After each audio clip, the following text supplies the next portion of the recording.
Good morning.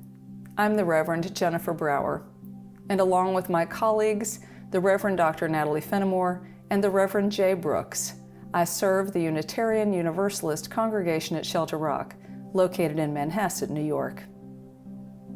Today's service is a collaboration with the Unitarian Universalist congregation of Central Nassau, located in Garden City, New York. We're delighted to have members of both congregations here with us at this hour and others joining us from all around the world. Thank you for being with us today.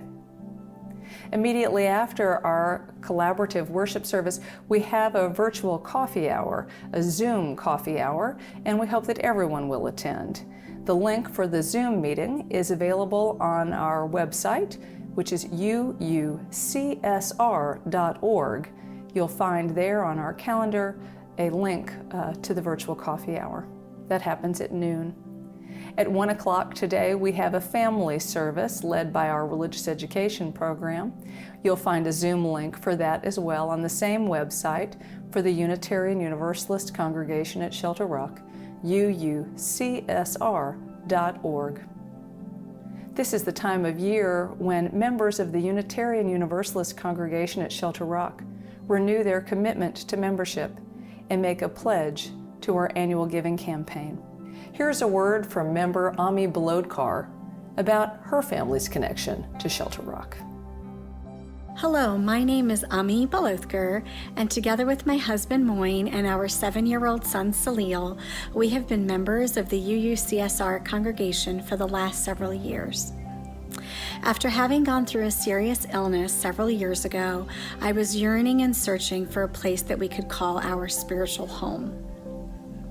From the very first service that we attended at UUCSR, we felt incredibly welcomed and felt very connected.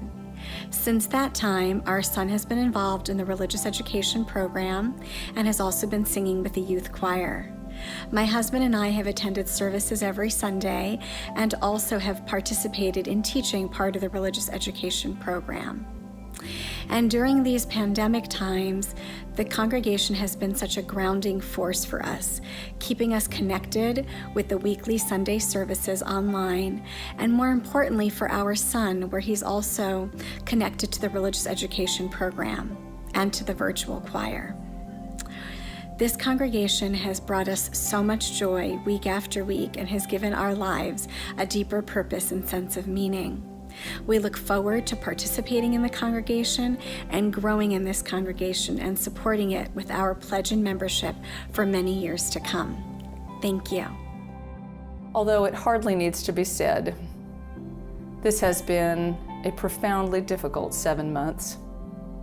7 months filled with so many different forms of loss.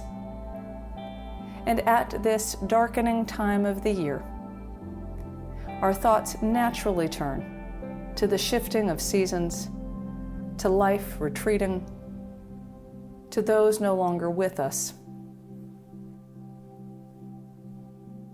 Images come to mind of dear companions, those who once graced our lives, loved ones whom we miss, persons whose lives touched ours, those who were members of our communities of kinship and friendship, members of our congregations. Our memories bring sadness and joy. I hope that we can embrace both today. For our recollections attest to the enduring importance of those friends, those family members, those members in congregational life. May these brave and lovely spirits live again in our tender thoughts today. And may those warm memories remind us that death is powerless to sever the bonds that connect loving hearts. Today we lift up rituals from around the world which celebrate those who are gone from the life we know and understand. Rituals that remind us that life is brief, but that it is to be cherished. This morning, with affection and joy, let us remember and celebrate our beloved.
for daylight and darkness, for sunshine and rain, for earth and all people, we offer deep thanksgiving.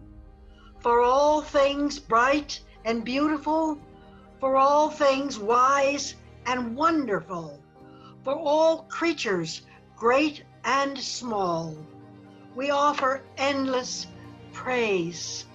We kindle the flame of our chalice, the symbol of our faith, in celebration of the life that we share.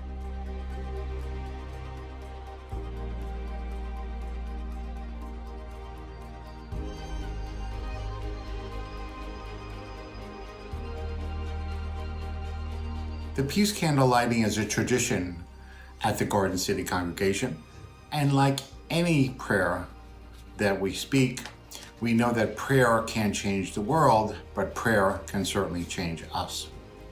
Our peace candle lighting words this morning are by Pema Chodron. When we feel aggression in its many forms, resentment, jealousy, complaining, it's hard to know what to do. It hurts so much that we want it to be resolved. Next time, try patience.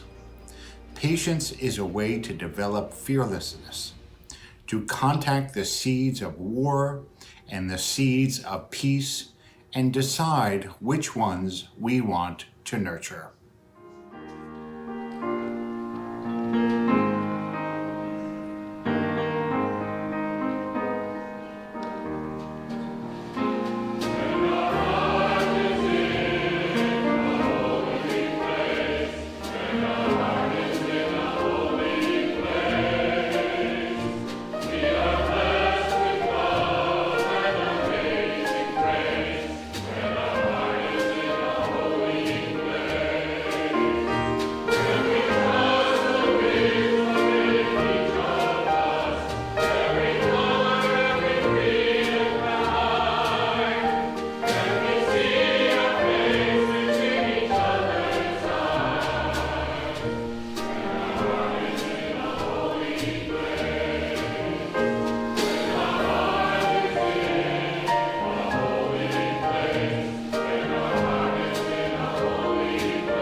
All over the world, there are cultural traditions celebrating these special days from the end of October into November.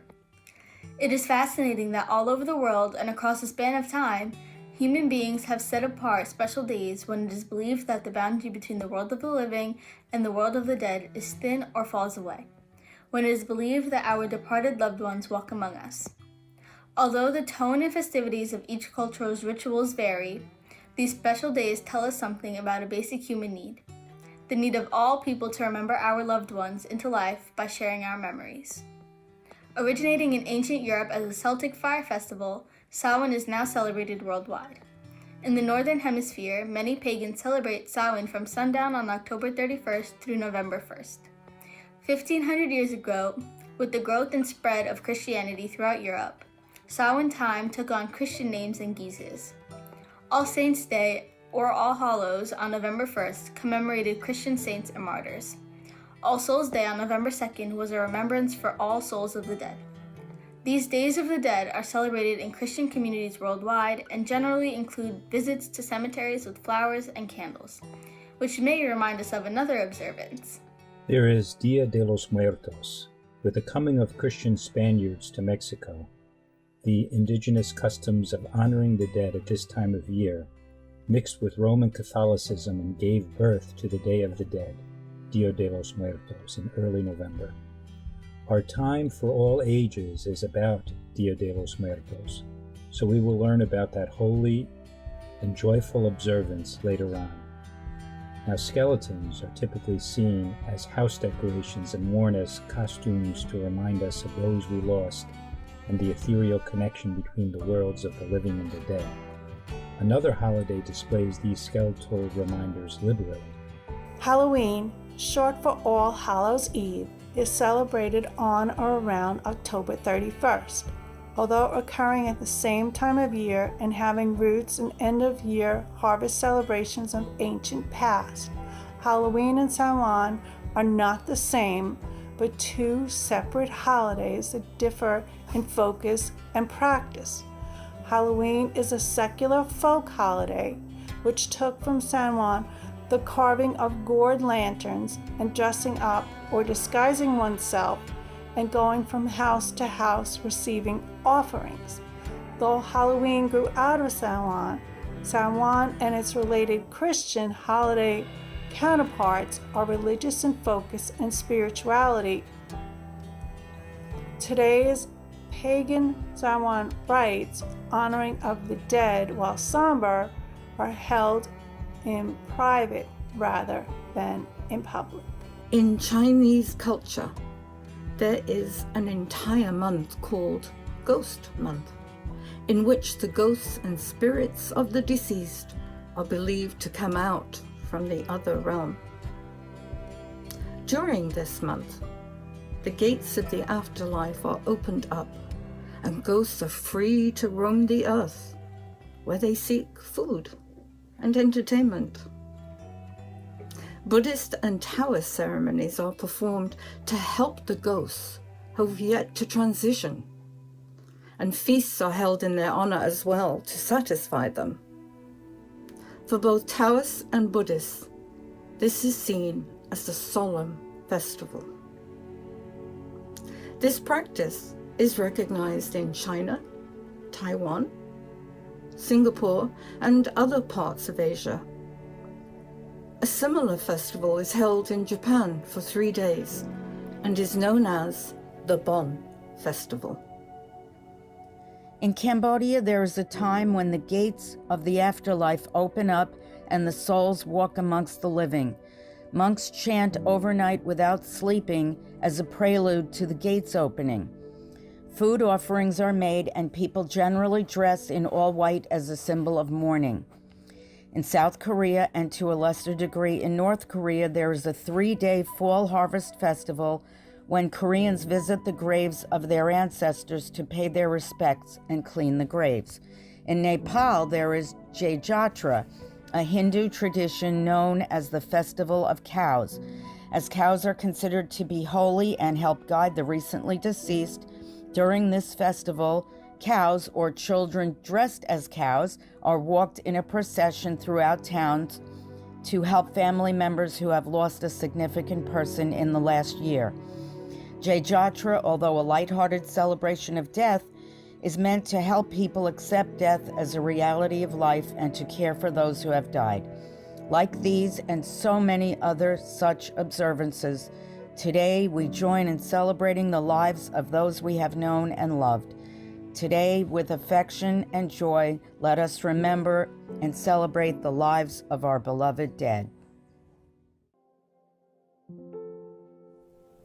Today, our two congregations are taking up a collection for two outside organizations. ACQC, the AIDS Center of Queens County, is the first I'd like to tell you about. ACQC's mission is to enhance the lives of individuals and their families living with and at risk for HIV/AIDS, hepatitis C, and other chronic health conditions. ACQC offers a wide variety of community programs for people of all ages, from medical care and pharmacy support to holiday gifts and holiday meals. They help house the homeless and the precariously housed. They offer programs for at-risk teens and homeless teens.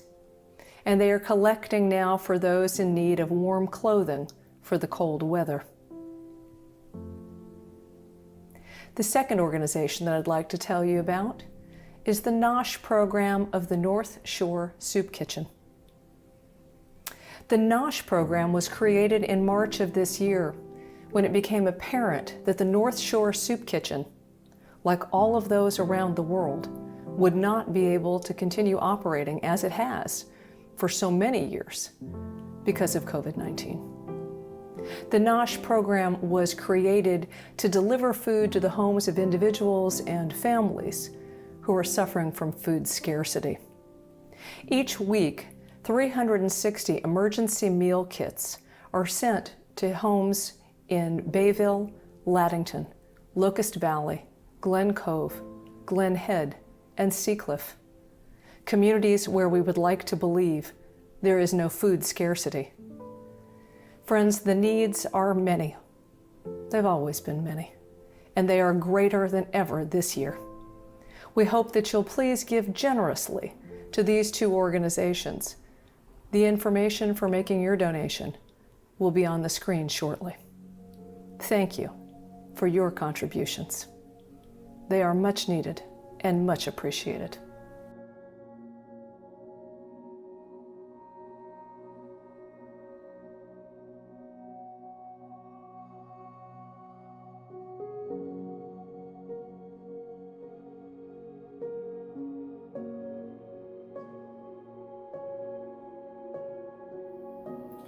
Every year in religious education, we learn about the traditions and celebrations of the world's religions. The Day of the Dead is a centuries-old holiday, blending ancient Aztec and traditional Catholic customs. It is celebrated throughout Mexico, Central America, and South America. In Bolivia, where today's story takes place, the holiday begins on November 1st with Todos Santos, All Saints' Day, and continues through Dia de los Difuntos, the Day of the Dead, on November 2nd. The Day of the Dead offers a way to remain in spiritual relationship with loved ones who have died through joy, celebration, and remembrance. Felipa lived in a small village high up in the Andes Mountains. Her grandmother, Abuelita, had just died. She was very old. No one knew exactly how old she was. In fact, Abuelita hadn't even known herself. Felipa missed Abuelita. She had always been there, with plenty of time to talk, to listen to whatever Felipa wanted to tell her. So Felipa was very sad, even though her parents told her that when people die, their souls live on forever. But where was Abuelita's soul? What was she doing? Perhaps Burro, her donkey, would know the answer. Burro just looked at her and didn't say a thing. Abuelita's soul had to be somewhere. Come on, let's look for her, Felipa said to Chancho the pig. Pigs have very good noses. Together, they searched everywhere. In the village, in the fields, and even in the cemetery. They didn't find anything. Then, Felipa had another idea. Maybe Abuelita's llamas know where her soul is, she thought. But if the llamas knew anything, they weren't telling. Felipa was very discouraged. At bedtime, she asked her mother, Where is Abuelita's soul now? I've looked for it everywhere, but I can't find it. She is with the spirits, high up in the snow-covered mountains. Look how beautiful it is up there, answered her mother. Felipa decided to go there the very next day. Early the next morning, Felipa headed off toward the highest mountain. She walked for hours, but no matter how far she went, the mountain didn't seem to get any closer. Felipa was hungry. When it began to get dark, she felt a little scared. Then she heard a voice calling, "Felipa! Felipa!" It was her father coming to find her. "I'm afraid you can't just go and visit souls," her father told her the next day. "They live in their own world. Souls live in the mountains, in the ground, and in everything that grows. But every year in November, they come to visit us, and we have a big celebration for them." Felipa waited and waited. Finally, it was November. Everyone in the village was busy preparing the celebration, cooking special treats. Felipa especially liked making little people out of sweet dough. Everything was set out on a big table and decorated with flowers and candles.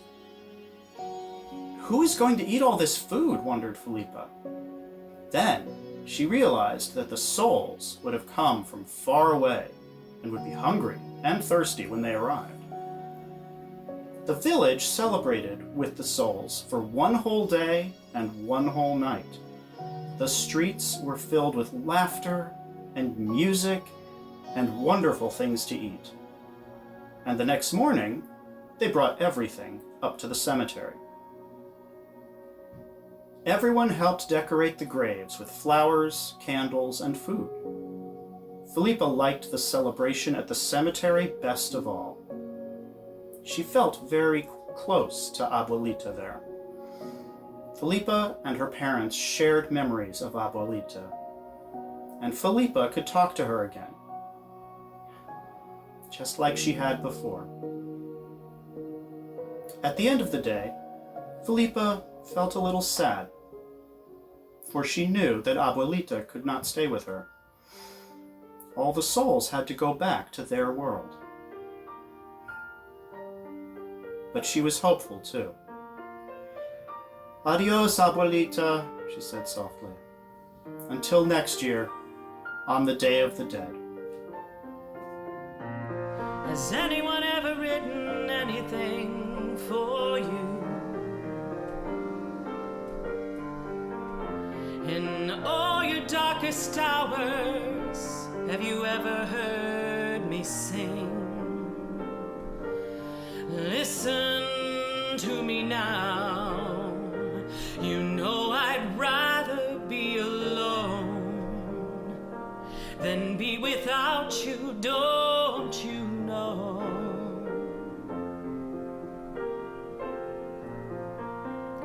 Has anyone ever given anything to you? In your darkest hours, did you ever give it back? Well, I have given that to you. If it's all I ever do, this is your song.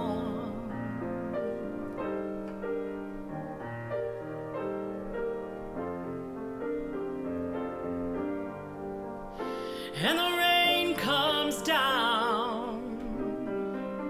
There's no pain and there's no doubt. It was easy to say I believed in you every day. If not for me, then do it for the world. Has anyone ever given anything to you? In your darkest hour, me sing. Listen to me now. You know I'd rather be alone than be without you, don't you know? So if not for me, then do it for yourself. If not for me, then do it for the world.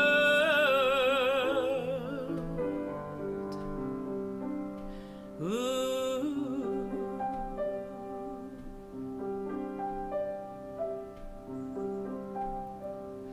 Poet,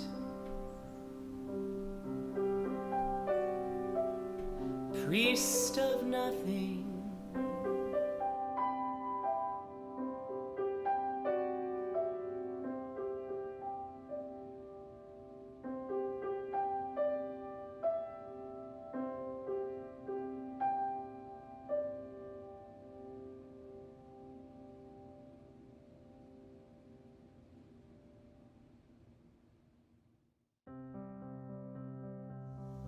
Spirit that animates all living creatures, we give thanks to your precious gift of life and for those lives we remember here today,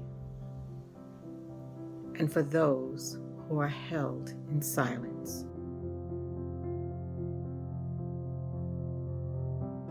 From each of those people we have received some gift. We are glad to have seen their faces, to have known their friendship and love, to have enjoyed their laughter. For the conversations, companionship, and love, we give thanks.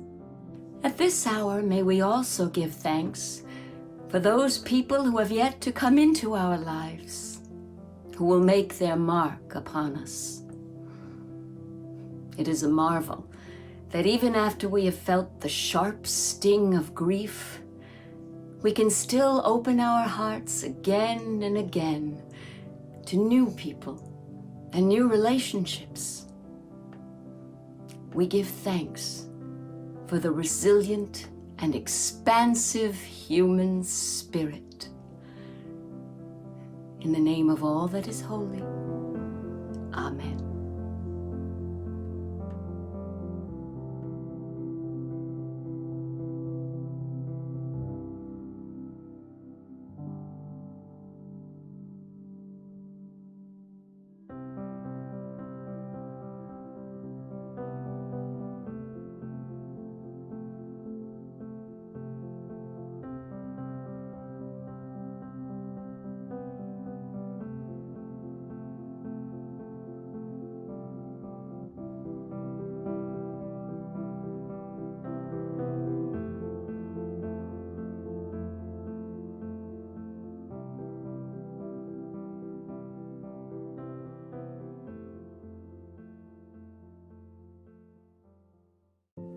We bring this time together in worship to a close with the words of the Reverend Dr. Mark Morrison Reed.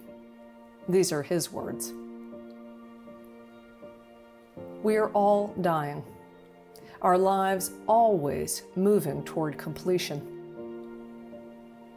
We need to learn to live with death and to understand that death is not the worst of all events.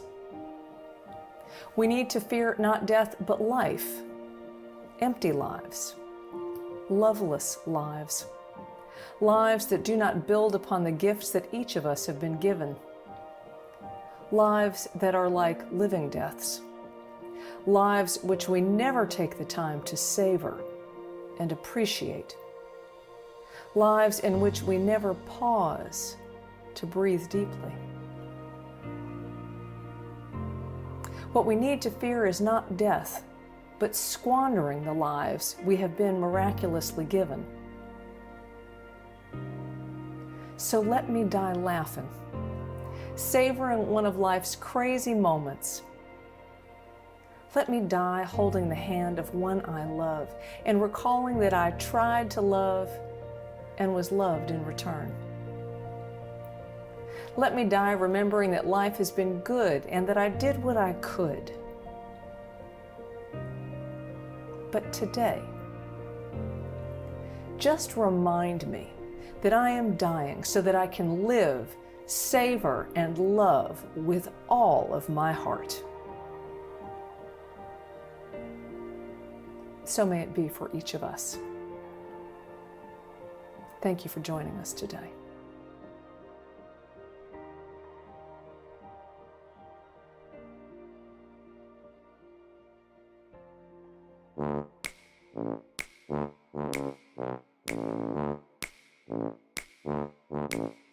There's no place in this world where I'll belong when I'm gone. And I won't know the right from the wrong when I'm gone. You won't find me singing on this song when I'm gone. So I guess I'll have to do it while I'm here. I won't feel the flowing of the time when I'm gone. The pleasures of love will not be mine when I'm gone. My pen won't pour out a lyric line when I'm gone. So I guess I'll have to do it while I'm here. And I won't breathe the bracing air when I'm gone. I can't even worry about my cares when I'm gone. I won't be asked to do my share when I'm gone. So I guess I'll have to do it while I'm here.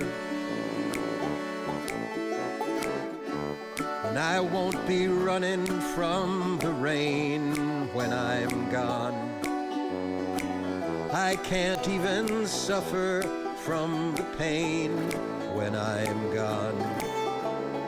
Can't say who's to praise and who's to blame when I'm gone. So I guess I'll have to do it while I'm here. Won't see the golden of the sun when I'm gone. The evenings and the mornings will be one when I'm gone. I can't be singing louder than the guns when I'm gone. So I guess I'll have to do it while I'm here. My days won't be dances of delight when I'm gone. Sands will all be shifting from my sight when I'm gone. Can't add my name into the fight when I'm gone. So I guess I'll have to do it while I'm here. While I'm here. And I won't be laughing at the lies when I'm gone. I can't question who or where or why when I'm gone. I can't live proud enough to die when I'm gone. So I guess I'll have to do it while I'm here. There's no place in this world where I'll belong when I'm gone. I can't tell the right from the wrong when I'm gone. You won't find me singing on this song when I'm gone. So I guess I'll have to do it while I'm here.